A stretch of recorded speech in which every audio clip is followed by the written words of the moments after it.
Assalamualaikum warahmatullahi wabarakatuh. Selamat pagi dan salam sejahtera bagi rekan-rekan sekalian.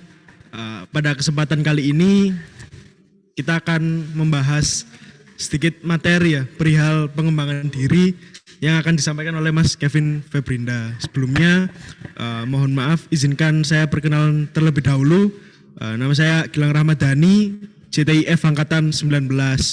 Nah, sebelum memulai materi nih, mengingatkan lagi kepada teman-teman yang masih belum mengaktifkan kamera, mohon untuk segera mengaktifkan kamera dan menggunakan virtual background yang sudah disebar agar penyampaian materi kali ini dapat berjalan dengan sangat baik.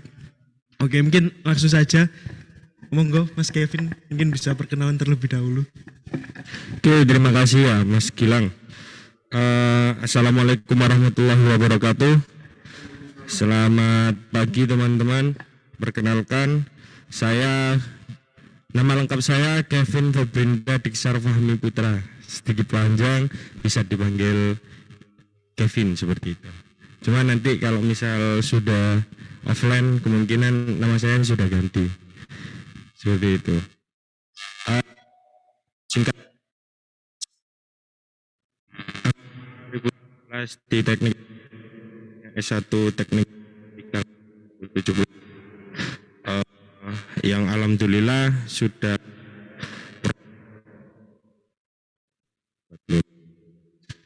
selanjutnya tempat tinggal di Surabaya, lahir juga di Surabaya, tahun kelahiran 99, mungkin ada yang berminat seperti itu.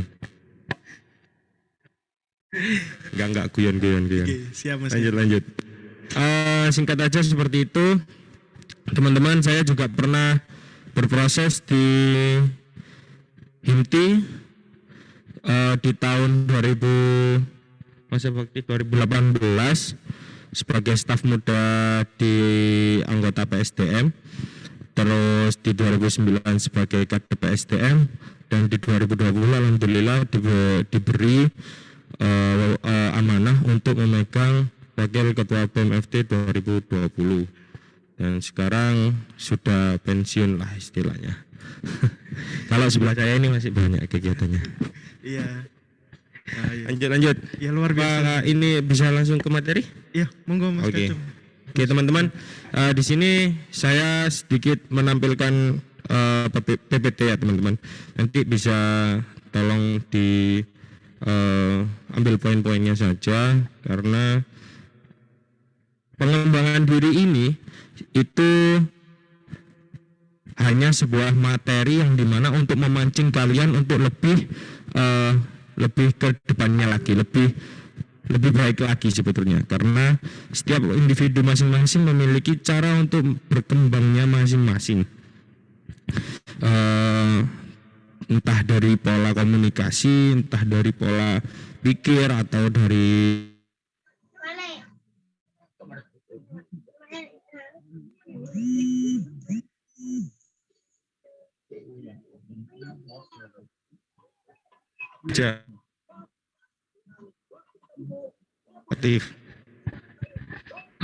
aturan atau kerangka pikir yang mengarahkan seseorang untuk mencapai prestasi, berambisi ingin maju, seperti itu. Karena pola pikir ini yang sangat penting untuk teman-teman miliki dan harus benar-benar tertanam di dalam diri kalian, karena berambisi ingin maju itu sangat penting buat kalian, karena di era-era sekarang ambisi ini cuma jadi angan-angan saja, cuma jadi kata-kata saja, karena yaitu kurangnya pola pikir prestatif itu tadi. Aku tak gini aja wis, lihat aku tak gini aja wis, gak usah berkembang, gak usah pikirin yang lain-lainnya, sudah segini aja cukup. Itu malah bukan pola pikir prestatif. Karena apa? Karena mereka sudah stuck di situ, nggak mau berkembang lagi, seperti itu. Dan tujuannya buat apa? Tujuannya ada 3, sebetulnya banyak sih. Poin-poinnya yang diambil ada 3. Menunjukkan kemampuan keberhasilan dalam melakukan suatu usaha, mendapatkan suatu penghargaan dari masyarakat, serta untuk mempengaruhi orang lain ketika memperoleh kepuasan dari hasil usaha. Ya guys ya, lanjut. Nah ini apa-apa yang diperlukan untuk mendapatkan pola pikir prestasi. Yang manusia tanpa ambisi bukan, tapi yang berambisi itu sudah bukan manusia juga. Itu malah melebihi dari kodrat manusia takutnya, karena terlalu berambisi sehingga segala hal itu dibuat halal untuk mereka, dibuat baik untuk mereka, walaupun itu sebetulnya sudah salah di mata umum seperti itu. Kenyataan, waduh,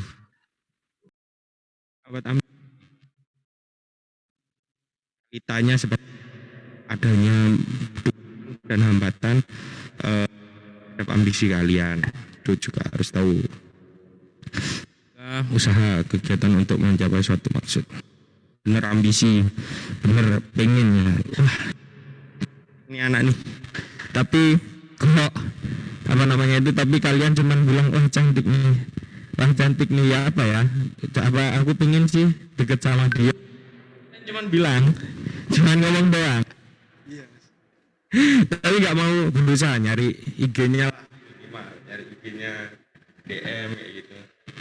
Ya kalian hanya berangan-angan saja ya Mas ya, tanpa ada itu usaha. apa namanya, kasih bayangan apa jenenge iku, Ghosting bukan Mas. apa itu, lebih ke hanya sebagai pengamat. Oh iya Mas ya. Hanya melihat dari jauh. Ngaku rahasia. Pengagum rahasia, bener, pengagum rahasia. Aduh. Seperti itu ya teman-teman ya.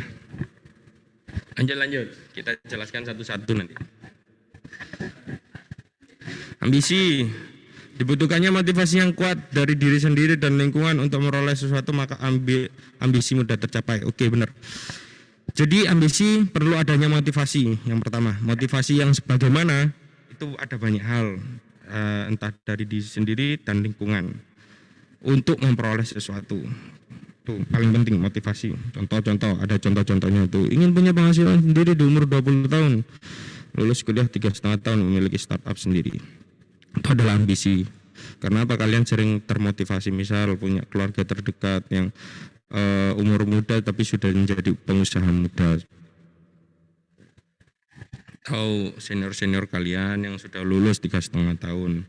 Dari angkatan 2017 yang 3,5 tahun, alhamdulillah gak ada. Tapi kalau misal 3,5 tahun urusan SKL keluar bisa, ada. Tapi pemberkasannya yang lama. Soalnya kemarin ketabrak COVID dari 2017. Selanjutnya memiliki startup sendiri. Oh, ini boleh juga. Lanjut.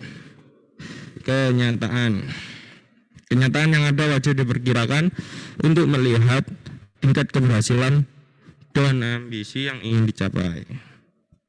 Nah, kenyataan ini itu buat apa? Yaitu jangan sampai ambisi ini berlebih.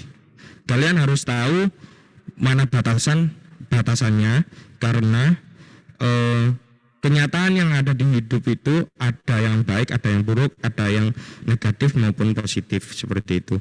Itu yang membuat kita lebih menghargai bagaimana itu proses dan bagaimana caranya kita menghargai orang lain dan menghargai lingkungan sekitar. Karena apa? Karena ketika terlalu ambisi, kalian akan menghalalkan segala cara lah intinya. Yang dimana notabene itu pasti sudah menjadi umum, dimana yang ini tuh nggak boleh seharusnya. Tapi tidak ada peraturan terikat yang mengatur keumuman dari tingkat kegiatan seperti ini, tapi dilakukan. Nah, itu namanya ambisi yang terlalu berlebih. Itu perlu dipahami. Itu contoh-contohnya, ingin lulus 3,5 tahun tapi jarang masuk dan sering telat mengumpulkan tugas. Nah, itu kan. Itu yang harus dipahami juga seperti itu. Lanjut, usaha. Usaha sangat diperlukan dalam pencapaian suatu keinginan, karena tanpa usaha maka ambisi sulit untuk dicapai. Ya, sama kayak tadi sih. Ambisi doang, ngomong doang. Nggak ada tindakan. Seperti itu ya. Itu contoh-contohnya, bisa dibaca sendiri teman-teman. Lanjut. Kalian akan tertinggal jika tidak mengenal diri sendiri dan tidak bisa mengembangkan potensi diri. Lah, kok bisa? Next. Pengembangan diri. Jadi sudah masuk ke pengembangan diri. Suatu usaha yang perlu dilaksanakan untuk tercapainya peningkatan mutu itu sendiri, kemampuan berkembang dan bertindak secara kreatif untuk memecahkan masalah dengan tingkat kemampuan dan potensi masing-masing individu. Ini sedikit penjelasan tentang pengembangan diri ya. Tadi kita sudah berpikir pola pikir yang prestatif. Sekarang kita masuk ke pengembangan dirinya. Ini adalah sedikit apa itu pengembangan diri. Next, gak perlu agak-agak. Tujuan pengembangan diri, menambah pengetahuan, menambah keterampilan, meningkatkan kesadaran diri. Saya setuju yang nomor 3 sebetulnya. Lebih meningkatkan kesadaran diri. Karena di era sekarang menurut saya sadar diri itu dibutuhkan. Tahu porsi-porsinya, tidak melebih-lebihkan dan tidak mengurangi. Pokoknya tahu lah. Ya mosok sing sugih tambah sugih, sing melarat tambah melarat, yang kaya tambah kaya, yang miskin tambah miskin. Ya nggak sadar dia. Seharusnya kan kita saling berbagi kalau bisa seperti itu. Next, keyakinan dasar.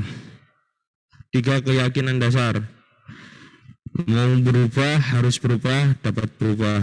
Oh, itu ya guys ya. Itu paling penting. Pengenalan diri.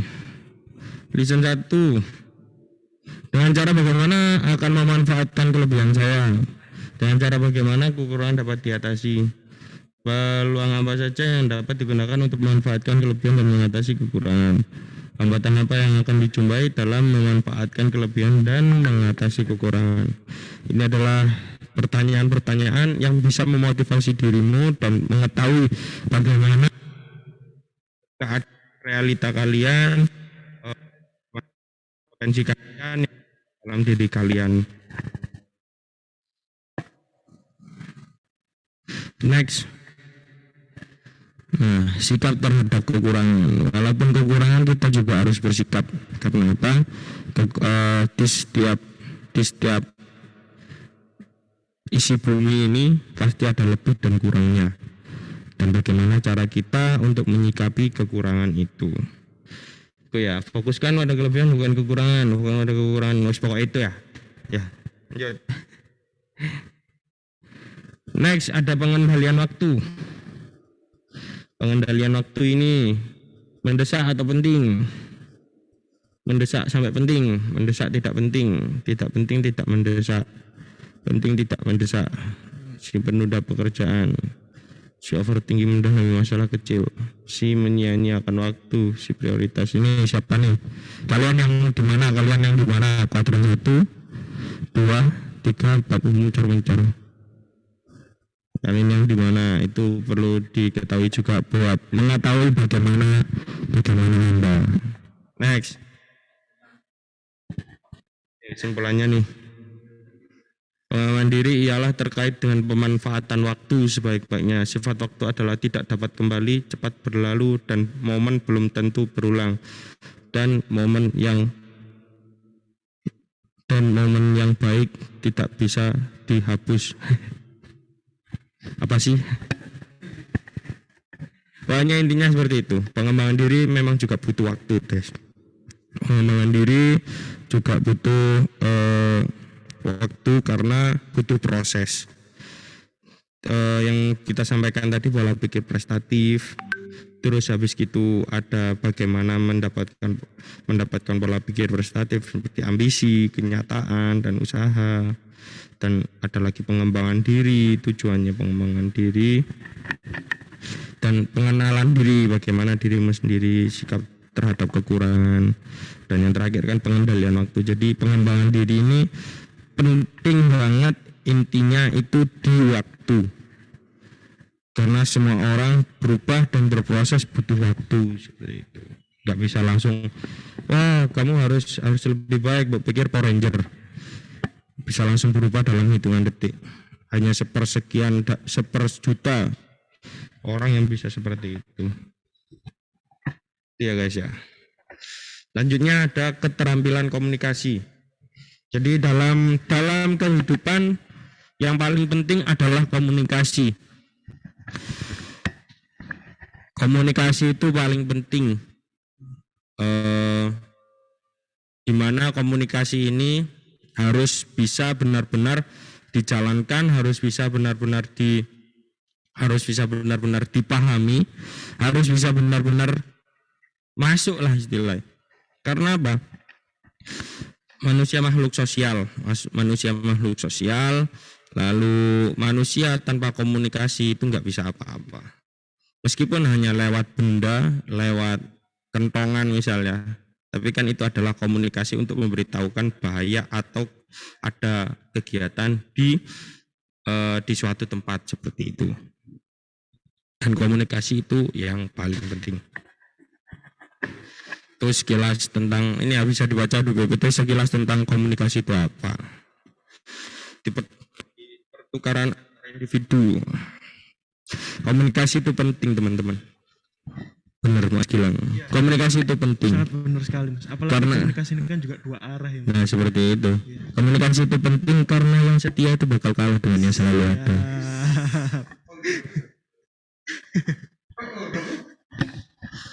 Tapi perlu diketahui yang selalu ada belum tentu bisa setia. Iya. Siap Mas, siap. Mas Kevin. Next ya, next. Itu sekilas info saja. Komunikasi efektif adalah 20% yang Anda ketahui dan 80% bagaimana Anda merasa perlu tahu tentang apa yang Anda ketahui. Nanti bisa dipelajari lebih lanjut lagi. Komunikasi efektif ini bisa dikembangkan lagi dalam kegiatan organisasi. Setelahnya pra-TD ini akan ada LKMMTD. Kalau misal sudah selesai melaksanakan pra-TD. Nanti yang belum tahu nanti bisa tanya sama mas-masnya ya, sama mas-masnya, mbak-mbaknya. Makanya kalau misal mau ke kampus aja. Lebih enak di kampus offline. Next. Cara pesan tersampaikan. Yang paling besar body language. Postur tubuh. 38% intonasi. 7% kata-kata. Bayangin. Kata-kata itu 7%. Seapi-api gombalanmu tapi intonasimu gak tepat. Sebagus-bagus apa gombalanmu tapi intonasimu gak pas. Misal nih, Bapak kamu tukang bakso. Iya kenapa? Karena kamu membulat-bulatkan hatiku. Itu gak pas itu. Sebagus-bagusnya kata kalau intonasimu kurang seperti itu. Terus ya setelah itu ada body language. Kamu misal mau gombal gitu. Tapi kamu megangnya bukan megang tangan, megang kaki. Sayang ya apa coba? Gak cocok. Karena body language adalah yang paling pertama. Kedua intonasi, itu paling penting. 3 baru kata-kata. Tapi kata-kata itu bisa membuat suatu gerakan, suatu sikap yang benar-benar sangat berbahaya. Contohnya berita aja, berita kalau sudah diselewengkan itu wis nggak karu-karuan. Itu kan komunikasi yang lewat media cetak. Tapi kalau komunikasi 2 arah langsung sesama orang itu kata-kata hanya 7%. Prinsip-prinsip dasar komunikasi. Yang kita lakukan adalah komunikasi. Benar. Cara memulai pembicaraan seringkali menentukan hasil komunikasi benar. Cara menyampaikan pesan sangat berpengaruh terhadap pesan itu diterima dan dipahami. Karena sejatinya komunikasi itu sama-sama mengerti, sama-sama tahu informasinya, dan bisa saling berbagi informasi. Next. Arti sebuah kalimat mempunyai makna baru. Pengembangan kalimat baru, nada bicara mewarnai makna, mempunyai makna ganda, penyampaian ekspresi, memiliki makna regional dan internasional. Ini apa ya sebetulnya ya? Arti sebuah kalimat. Intinya kalimat ini bisa banyak arti karena mempunyai makna baru, pengembangan kalimat baru dan lain sebagainya. Ini kalimat sih, tergantung penggunaannya aja nanti. Next. Nih, tips-tipsnya dalam komunikasi, sadar emosional dan ekspresi. Ini yang paling penting dan ini yang menyangkut adalah body language. Sadar emosional dan ekspresi. Kalian kalau misal lagi minta maaf, misalnya mau minta maaf, masalah karo marah-marah, itu kan harusnya kan, iya aku minta maaf ya, kayak gitu, iya aku minta maaf ya, kan beda, kan nggak tersampaikan akhirnya kata maafnya, seperti itu. Itulah body language. Lanjutnya intonasi, sebetulnya variasikan volume. Iya, berpikir nyanyi. Pokoknya intonasikan volume, ya intonasi. Jadi kalian bisa bicara keras atau lantang. Yang satunya bisa bicara lirih atau penuh dengan hati, seperti itu. Misal nih kalian bicara di depan orang banyak, seperti saya di depan ini sekarang nih. Ini 10.000 orang sudah ada di depan saya. 10.000 orang sedang melihat saya dan melihat Mas Gilang. 1.000 lihat saya, 9.000 lihat Mas Gilang. Ini di depan saya ini banyak sekali teman-teman orang-orang ini. Saking nggak kelihatan gitu. Ya misal ngomong di depan orang banyak, kalian bilangnya seperti ini. Selamat pagi teman-teman. Selamat pagi. Ya harusnya kan selamat pagi teman-teman. Seperti itu. Itu adalah intonasi agar komunikasi bisa tercapai. Buat seantusias mungkin. Jadi kata-kata juga bisa meningkatkan antusiasme dari para pendengar. Karena seperti saya tadi sedikit pepatah tadi, yang setia akan kalah dengan yang selalu ada, itu mungkin beberapa bisa meningkatkan antusias. Apalagi ya kata-katanya Mas ya, apalagi kata-katanya Mas ya. Tuh. Kalian harus bisa menarik perhatian dari audiens kalian. Itu nanti bisa dipelajari di beberapa kegiatan-kegiatan yang di luar perkuliahan terutama. Itu adalah soft skill, public speaking terutama. Oke, next.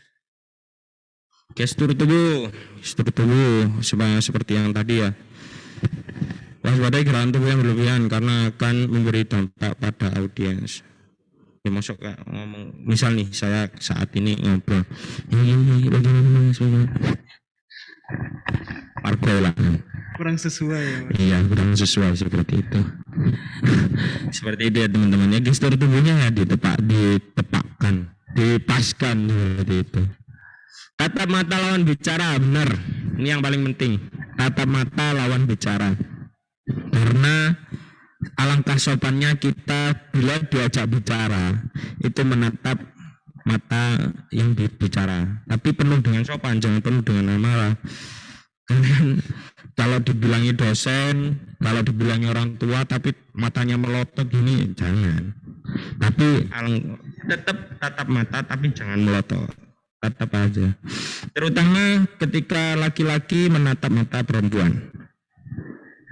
Walaupun hanya menatap, wanita sudah bisa merasakan keseriusan, kesanggupan, kemurnian hati kalian. Kalian kalau bagi laki-laki ya, jangan malu-maluin saya teman-teman. Kalau bagi laki-laki, sebagai laki-laki, tatap mata perempuan kalian, pastikan kalian sungguh-sungguh bilang katakan, kalau misal iya iya, kalau tidak tidak. Seperti itu teman-teman. Karena tatapan adalah kata-kata pertama yang bisa menyentuh hati perempuan. Setuju nggak perempuan? Setuju nggak perempuan? Iya, kayaknya teman-teman setuju semua nih Mas sama yang sudah dikatakan oleh Mas Kevin. Lanjut. Itu intermezzo aja. Pelajari gestur orang lain. Membantu melihat karakter atau sifat lawan bicara ini sudah levelnya di atas lah. Levelnya sudah di atas. Kalian juga harus bisa tahu karakter atau sifat lawan bicara kalian. Misalnya kalian menghadapi dosen, kalian harus bagaimana? Kan harus lebih bersikap sopan, santun, dan kalau bisa lebih merendah. Karena apa? Lebih tua, terutama juga orang tua dosen gitu. Misal sama teman seangkatan atau teman dekat banget, kan kalian sudah tahu sifatnya bagaimana. Jadi kondisikan saja kalian seperti biasanya saja. Kalau misal orang yang kalian hormati, kalian ya harus juga sopan santun seperti itu. Itu ini tingkat sudah yang beda lagi. Kalau misal di Surabaya ya, kalau misal nggak kenal gitu kan mesti bilangnya Mas Mbak, walaupun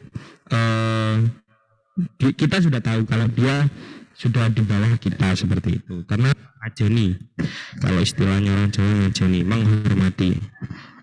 Jadi kita manggil Mas atau Mbak meskipun dia tahu kita lebih kecil, kan kita juga sudah menghargai dia. Meskipun kalau misal dia lebih tua kan kita sudah pas kita sudah manggil Mas atau Mbak atau Kak seperti itu. Kalau di BI Kak ya, manggil Kak. Itu. Next. Slide terakhir kudu. Bukan ya? Iya, slide terakhir. Kunci komunikasi lancar, tidak mendominasi, jangan impulsif memberikan tanggapan yang tidak asal menjawab, mencoba mengerti kondisi lawan dan perhatikan waktu dalam komunikasi. Yang paling penting juga agar lawan bicara kita atau teman bicara kita tidak apa ya istilahnya, tidak bingung atau tidak diam, tidak canggung seperti itu teman-teman. Ya sih itu yang lainnya. Oke, itu aja PPT dari pengembangan diri. Ini ada tanya jawab gak? Iya, ada Mas Kevin. Silakan. Mungkin sebelum beralih ke tanya jawab, ternyata pengembangan diri ini sangat dibutuhkan ya sama teman-teman 2020 juga ya, untuk lebih berproses ya Mas Kevin. Iya benar. Ditunjang dengan pola pikir prestatif tadi dan juga dengan ilmu komunikasi yang sudah sedikit dijelaskan sama Mas Kevin. Oke, mungkin sekarang kita bisa langsung beralih ke sesi tanya jawab. Untuk peserta yang ingin bertanya, dipersilahkan untuk raise hand atau interupsi di kolom komentar, dipersilahkan.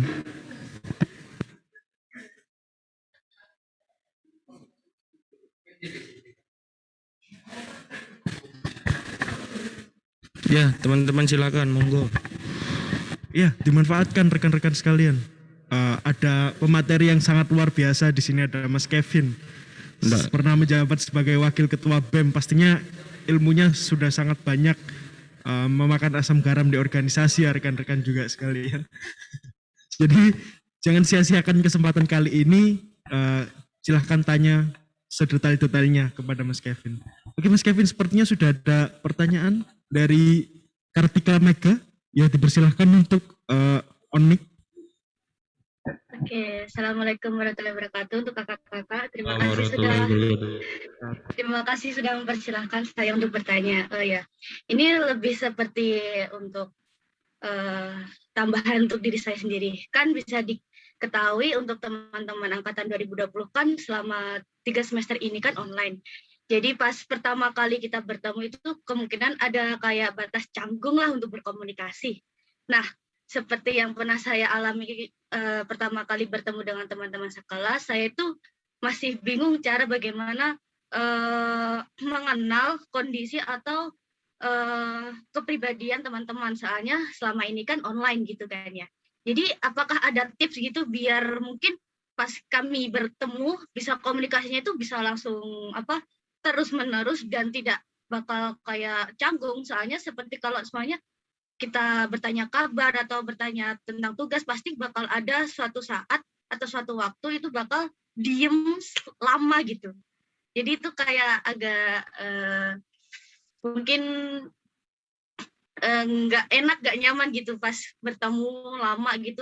Ternyata mereka atau kitanya gitu lebih asik ke gadget gitu kan, tanpa ada komunikasi gitu. Terima kasih. Oke, terima kasih. Ya, terima kasih. Monggo Mas Kevin Jadi langsung jawab. jawab langsung ya. Misalnya ada pertanyaan jawab langsung dilali aku. Iya, langsung aja. Siap-siap. Bagaimana caranya untuk komunikasinya itu langsung nyampe seperti itu ya? Sebetulnya butuh waktu, nggak bisa langsung bisa langsung plek gitu, nggak bisa. Yang pertama, komunikasi secara online ini menurut saya memang agak sedikit sulit, tapi tidak memungkinkan untuk kita bisa berkomunikasi dan bisa memplekkan diri dengan lawan komunikasi kita. Usahakan kalian sudah tahu karakternya. Ya masa sih kita nggak tuker-tukeran IG atau bertukar informasi sedikit demi sedikit. Misal kamu suka apa sih, kamu lagi sibuk apa, kan setidaknya kita tahu sedikit informasi itu yang kita kembangkan untuk bagaimana kita menyikapi suatu komunikasi, menyikapi lawan komunikasi kita, seperti itu. Kenapa ya, informasi-informasi itu yang kalian kumpulkan. Wah, nah ini kelihatannya sedang bekerja. Mungkin kalau misal saya chat jam sekarang, itu lagi sibuk, seperti itu. Terus bagaimana ketika besok, ketika misal offline atau ketemu, bagaimana seperti itu? Yang paling pertama dan paling penting adalah kalian harus bisa menempatkan diri sebagai orang yang memulai komunikasi. Bila mana tidak ada yang memulai komunikasi, itu tidak akan ada kelanjutan dari komunikasi. Entah itu diterima atau tidak diterima, itu kalian juga sudah mau memulai komunikasi. Setidaknya ada poin tertentu untuk kalian ingin berusaha menghendingkan diri, menyamakan lah istilahnya, memplekkan itu tadi loh, memplekkan untuk bisa komunikasi lagi. Semua butuh proses, nggak bisa langsung komunikasi itu langsung plek.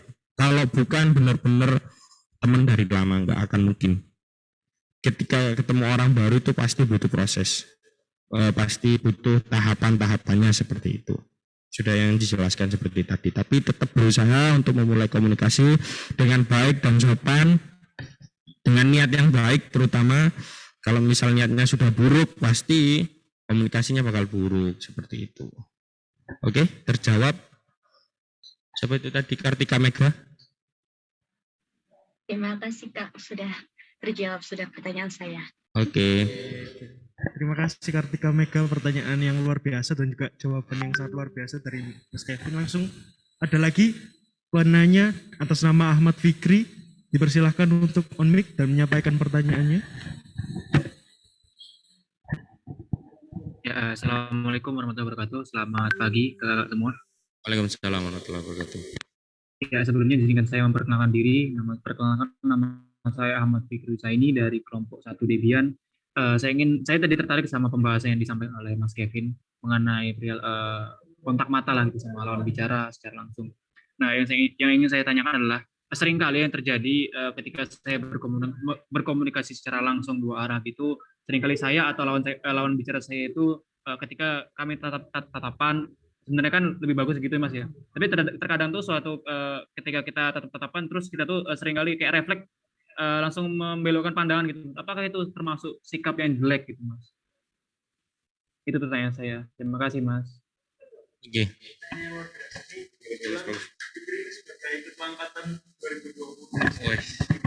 Gurunya 20. Siap, mantap. Oke. Terima kasih Guru, pertanyaan yang sangat bagus. Menolehkan pandangan itu sebetulnya menurut saya ya baik sebetulnya. Karena baiknya karena apa? Karena itu pasti setiap orang kan berbeda-beda. Mereka bisa secara cepat untuk berpikir suatu kata-kata dan kelanjutan dari komunikasi itu sendiri. Tapi ada beberapa orang yang tidak bisa langsung secara kayak itu. Pokoknya intinya dari kita atau dari orang lain, kalau dari kita ya, kita meminimalisir toleh menoleh seperti itu. Kita meminimalisir seperti itu karena di sikap psikologi kehidupan itu kalau orang orang berbicara banyakan noleh, itu kayak pertama menyembunyikan sesuatu, dua tidak tahu bahasan, tiga orang itu malas ngomong, intinya itu. Tapi kalau dari orang lain, jangan sampai kalian berpikir buruk negatif dulu. Jangan berpikir buruk. Mungkin karena dia kurang berkomunikasi atau seperti apa. Tapi kalau misal kalian ingin mencari kebohongan, misal pacar kalian tanyain kamu selingkuh ya, enggak kok, aku tadi gini, lah kepek. Kayak gitu. Ya, pokoknya kayak gitu itu enggak selalu bersifat negatif seperti itu. Pokoknya intinya kita sama-sama berproses juga. Nanti lama-kelamaan kebiasaan itu bakal hilang kok. Seperti itu. Siap Guru? Terjawab Guru? Siap Mas. Oke, mantap. Mohon izin sebelumnya, apakah boleh saya tanya satu kali lagi Mas? Ini pertanyaan lanjutan soalnya.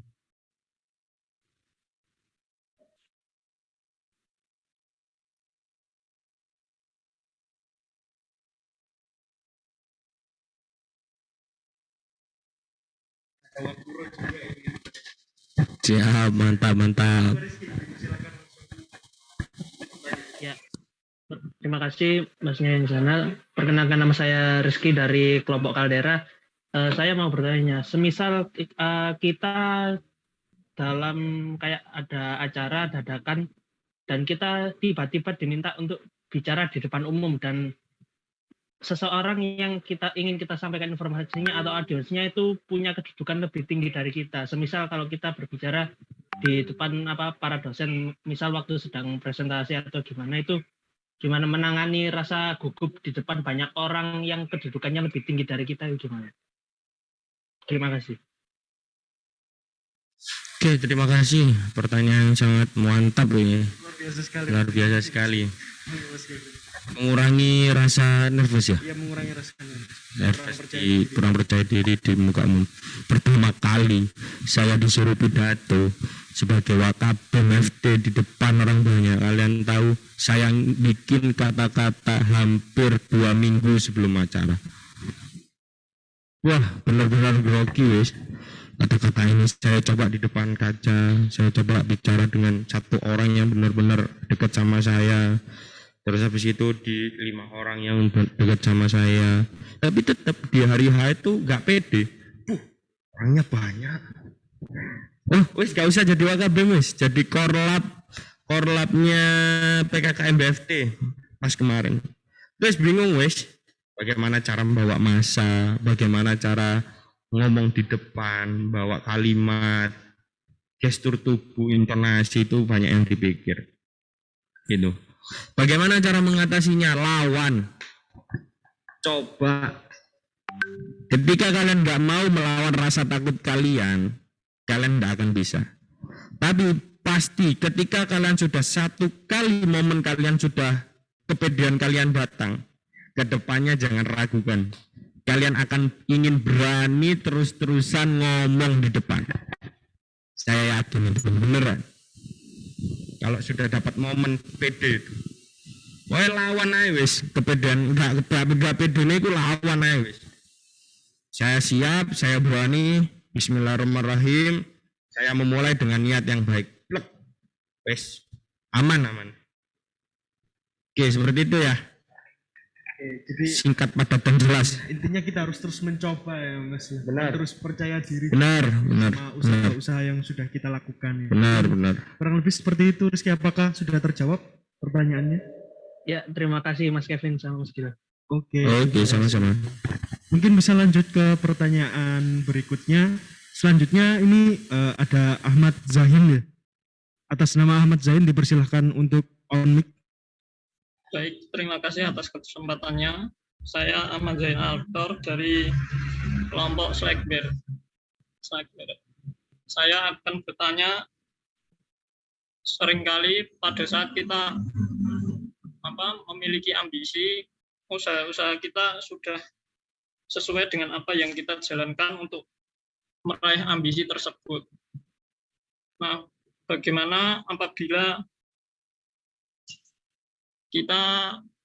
ambisi kita itu tidak sesuai yang kita harapkan, padahal usaha-usaha kita sudah sesuai untuk meraih ambisi tersebut, seperti itu, Mas. Mantap. Oke, terima kasih. Pertanyaan juga yang sangat bagus. Ini Mas Gilang.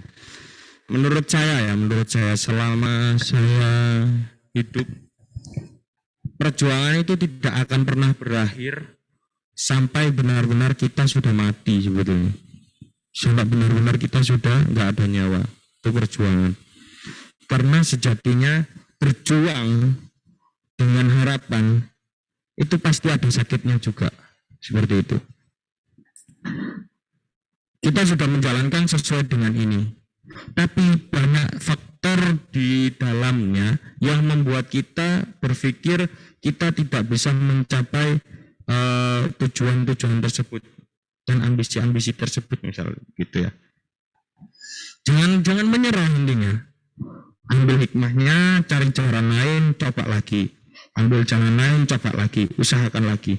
Boleh bilang usaha tidak pernah mengkhianati hasil. Apakah aku nggak percaya itu, karena perjuangan akan kalah dengan orang doang, ya enggak? Saya sebetulnya percaya juga seperti itu. Tapi kalian ambil hikmahnya, perjuangan kalian pasti ada, beneran. Ketika kalian hanya melihat hitam di sana dan kalian tidak mau berusaha mencari secerca cahaya putih, kalian tidak akan pernah mendapatkan cahaya putih yang sempurna. Benar nggak?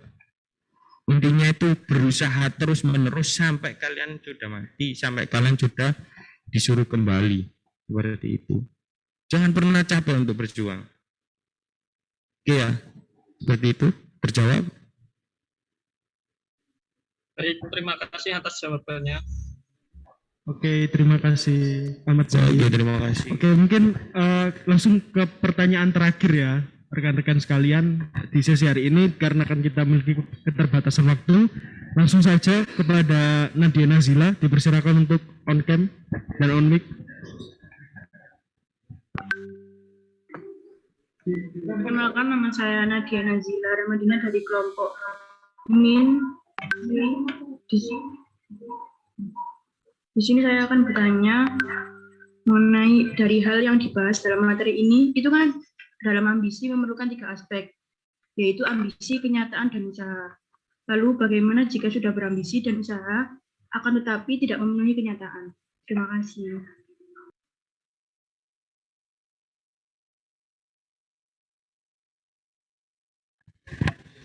Siap. Ini sedikit dalam. Iya, sedikit dalam ini pertanyaannya. Mungkin ini yang yang dirasakan Nadia Nazila mungkin ya. Jadi itu memang kita harus tahu kenyataannya, realitanya seperti apa. Nanti kalau misal di LKMMTD itu namanya anak calling, kita harus tahu bagaimana di sekitar kita, lingkungan kita seperti apa. Kalau misal tidak sesuai kenyataan, bagaimana ya? Tidak sesuai kenyataan, kalau bisa bikin kenyataan itu sendiri. Ambisi memang ambisi. Pernah tahu nggak ketika seorang pengusaha muda dijelek-jelekan, tapi dia tetap berusaha mati-matian, dan akhirnya menjadi kenyataan seperti itu. Yaitu intinya tetap sama-sama berjuang, bikin kenyataan itu sendiri. Bikinan kenyataan itu sendiri. Kalau kalian benar-benar ingin berambisi mendapatkan sebuah hasil atau tujuan yang seperti itu, walaupun kenyataannya kalian direndahkan, kalian dikucilkan atau apa, jawab omongannya sama hasilmu besok. Intinya jangan capek untuk berjuang. Kenyataannya pahit, nggak ada kenyataan yang nggak pahit. Anggap semua pahit. Karena apa? Karena dengan motivasi pahitmu itu tadi, kamu ingin mencari manisnya itu seberapa. Seperti itu intinya. Cuma Jangan sampai nyerah sama kenyataan. Wah, itu aja. Kalian diputusin, kalian patah hati, kalian bunuh diri. Itu goblok. Gak masuk akal belas wis kayak gitu. Jangan sampai kayak gitu. Bikin kenyataan baru. Jangan sampai kalian jatuh sama keadaan seperti itu. Bagaimana Nadia? Terjawab? Baik, terima kasih. Oke, mantap. Terima kasih kembali.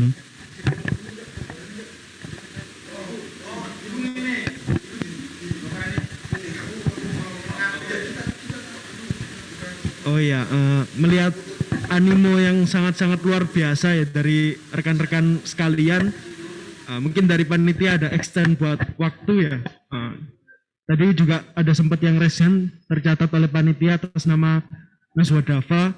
Dipersilahkan jika ada pertanyaan. Langsung enggak apa-apa. Kalau langsung dua aja ya, Mas, ditampung dulu ya. Iya, dua. Oke. Langsung enggak apa-apa. Ya, sama atas nama Rika Elvira ya. Nas Wadafa dan Rika Elvira. Oh iya, Nas Wadafa, dipersilahkan. Sebelumnya izinkan saya perkenalan diri terlebih dahulu. Nama saya Nas Wadafa Ramadan dari kelompok 3 Senor. Sebelumnya terima kasih kepada sekalian atas kesempatannya, serta terima kasih kepada Kak Kevin atas penyampaian materinya yang sangat luar biasa serta interaktif sekali dengan para peserta. Baik, saya ingin bertanya terkait dengan proses pengembangan diri. Seringkali dalam proses pengembangan diri, seseorang itu merasa stuck dengan apa yang dilakukannya. Lantas apabila hal tersebut terjadi, Kak, apa yang semestinya ia harus lakukan agar dapat tetap improve ke depannya dengan apa yang ia lakukan? Gitu, Kak. Terima kasih. Mantap. Lanjut. Satunya lagi. Satu lagi, ya tadi. Elvira. Ya, Elvira apa?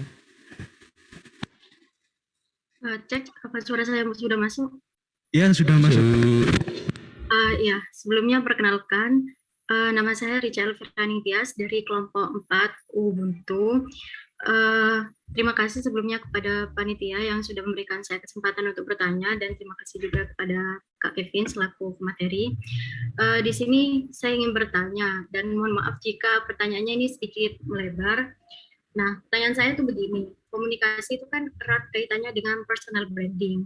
Nah, jika komunikasinya itu baik, sudah dibangun dengan baik, maka biasanya personal branding itu akan terbangun dan terbentuk dengan baik juga. Nah, jika misalnya seseorang yang sudah memiliki personal branding baik di depan umum, tiba-tiba karena terkena sebuah rumor atau sebuah masalah, personal brandingnya itu tiba-tiba runtuh seketika.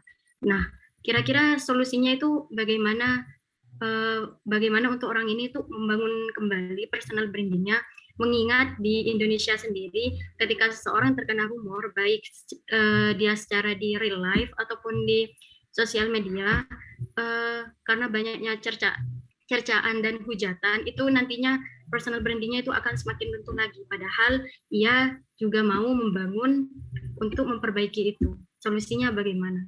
Terima kasih. Bagus banget, personal branding. Sangat luar biasa. Pertanyaan penutup ini. Ya, saya tak jawab personal branding dulu ya, nanti baru start sekalian motivasi. Personal branding. Salah satu contohnya saya pernah lihat itu YouTube-nya Deddy Corbuzier ketika dia meminta maaf. Banyak kan podcastnya kalau nggak salah minta maaf tentang klarifikasi atau sebagainya. Tetap dia bisa personal brandingnya masih tetap ada. Karena apa? Satu, klarifikasi minta maaf. Yang paling pertama adalah klarifikasi minta maaf. Kedua, baru kita melakukan tindakan yang benar-benar membuat kembalikan nama istilahnya. Misal nih, sudah minta maaf klarifikasi. Yang kedua, jangan diulangi, udah gitu aja sebetulnya. Itu yang menurut saya yang paling penting adalah nomor satu, minta maaf. Banyak orang-orang yang juga punya personal branding, terutama entertainer dan artis-artis. Sekali kena omongan, kena hujatan, tapi dia malah tinggi. Seperti itu. Masalah siapa? Ya artisnya. Karena mereka tidak mau meminta maaf. Karena kalau misal faktanya benar-benar tidak sesuai dengan omongannya. Seperti itu. Contohnya situ dari komposer menurut saya. Klarifikasi minta maaf. Kalau nggak gitu benar-benar ditunjukkan kalau misal saya salah atau saya sudah berusaha untuk meminta maaf seperti itu. Pasti balik kok, pasti balik. Pasti cepat karena sosial media, karena kecanggihan teknologi sekarang. Pokoknya intinya yang penting pertama adalah minta maaf, kedua jangan diulangi lagi. Ketiga usahakan kayak meminta maafnya itu dengan sopan santun tanpa ada kaitan-kaitan yang lainnya seperti itu. Dan yang paling terakhir sih sebetulnya selalu berpikir positif aja. Intinya seperti itu. Kayak kasusnya Baim ya. Personal brandingnya tinggi kan, tapi dia kena omongan gara-gara ojol minta dia penjual ya. Terus habis itu dia mampir ke rumahnya untuk apa, minta maaf dan ngasih bantuan. Ambil sikap positifnya, dia membantu loh, dia membantu seperti itu. Akhirnya bisa balik, dan menurut saya pasti balik. Karena apa, momennya sudah dapat, mereka sudah minta maaf, tidak akan mengulangi lagi, dan ditunggu aja, insya Allah tidak akan diulangi lagi. Ketiga, lakukan dengan baik. Keempat, pikir positifnya aja. Seperti itu. Terjawab ya Elvira ya? Ya, terjawab. Terima kasih, Kak. Elvira, siapa? Tapi? Iya benar ya? Iya, benar, Kak. Ya benar. Siap. Terakhir, stuck di pengembangan diri masing-masing. Ngomong apa, Mang? Oh ya. Berusaha itu capek. Capekmu buat istirahat, tapi jangan berhenti. Istirahat. Kalau sudah selesai istirahat, kamu tidur 5 jam, 5 jam, 8 jam. Sisanya kamu bangun, kamu jangan lagi. Stuck itu hanya ada dalam dirimu sama hatimu, karena kamu membatasi dirimu sendiri. Coba kamu cari lainnya, keluar dari zona nyaman. Coba ngobrol sama orang lain, cari orang lain yang banyak, karena komunikasi ini juga bisa mengembangkan diri. Karena apa? Banyak pemikiran dari orang-orang lain. Benar nggak? Karena apa? Karena banyak pikiran dari orang lain, kalian pasti akan ketemu yang sesuai dengan kalian atau enggak sesuai dengan keadaanmu yang mendukungmu untuk berkembang seperti itu. Nah, kamu lelah dalam berjuang, kamu lelah dalam berusaha, istirahat, bukan berhenti. Itu aja. Poinnya itu istirahat tuh, jangan berhenti. Oke, seperti itu. Terjawab? Ya, bagaimana Bapak? Terjawab? Baik Kak, terima kasih banyak atas jawabannya. Oke, terima kasih juga. Sangat luar biasa animo rekan-rekan angkatan 20 dan juga Mas Kevin yang sudah menyampaikan materi dengan sangat baik ya Mas. Jadi teman-teman juga antusias untuk mengikuti materi ini. Izin menyampaikan kesimpulan singkat bahwasanya setiap orang harus mengembangkan dirinya sendiri untuk terus memantaskan dirinya. Pantas hingga di titik sampai saat ini. Nah, pengembangan diri harus ditunjang dengan pola pikir prestatif, di mana pola pikir prestatif ini masih sangat kurang di Indonesia, yang di mana mungkin hanya menjadi PNS cukup, ambisi-ambisi untuk memulai hal-hal baru yang masih kurang. Lalu juga pola pikir prestatif harus diimbangi dengan tema aku atau ambisi, kenyataan, dan usaha, di mana kita harus memiliki suatu ambisi yang didampingi dengan keyakinan dan kita menimbulkan atau membuat usaha untuk mewujudkan ambisi tersebut.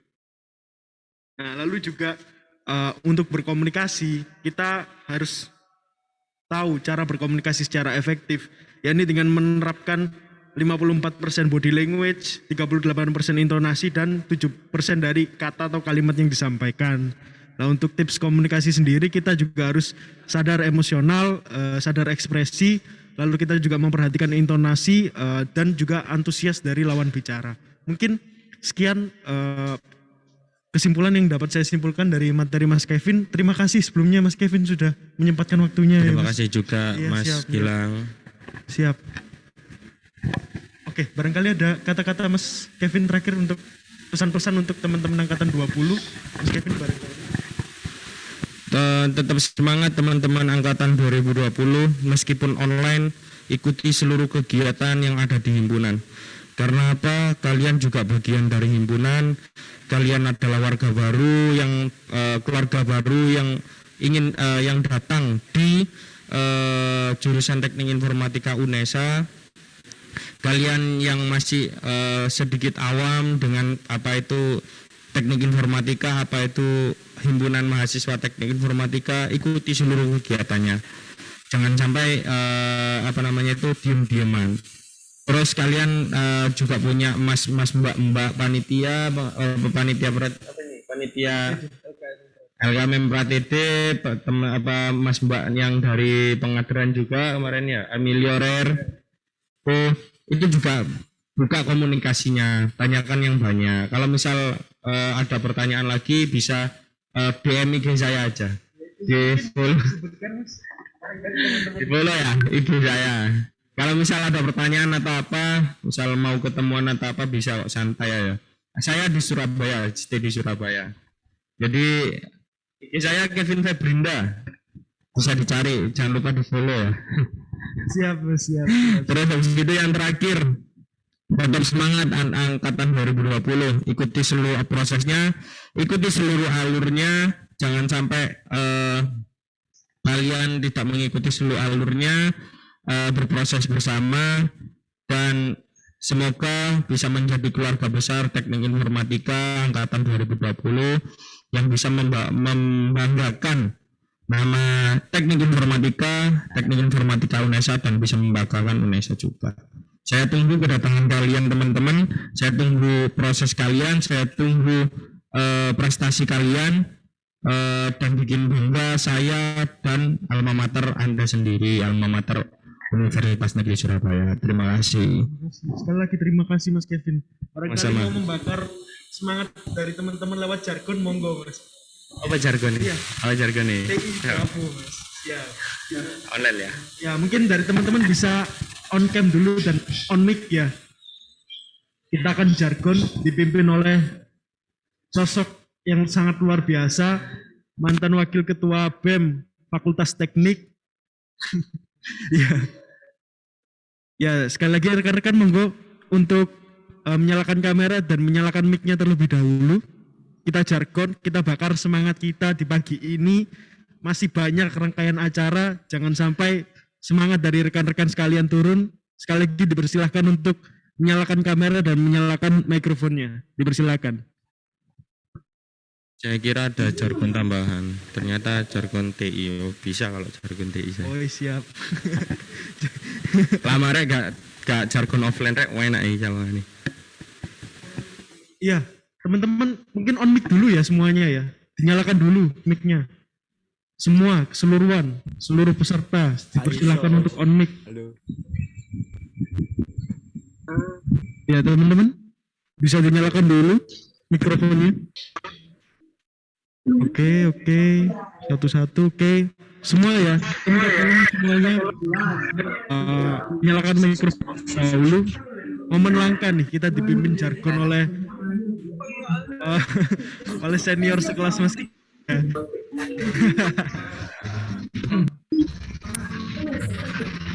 Oke, mungkin monggo Mas Kevin.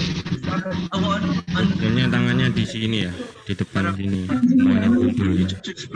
Ya, teman-teman.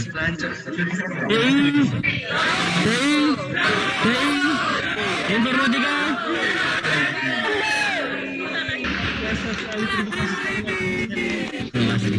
Dari materi pengembangan diri seperti itu ya. Saya akhiri, jikalau ada salah kata dan perbuatan saya mohon maaf yang sebesar-besarnya. Akhir kata, wassalamualaikum warahmatullahi wabarakatuh.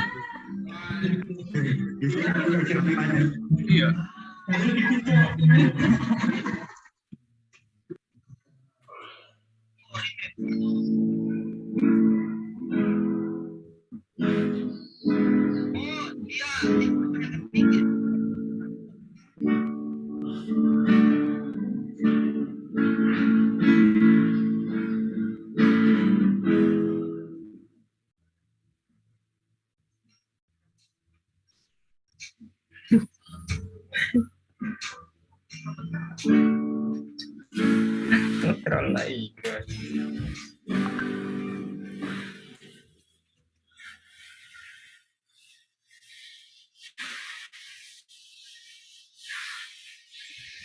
Mahasiswa.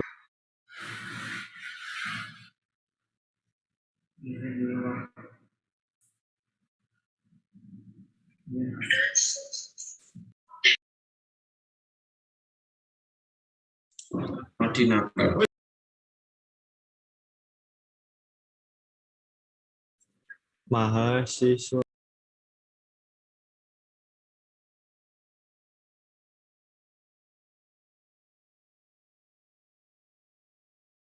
Bravo.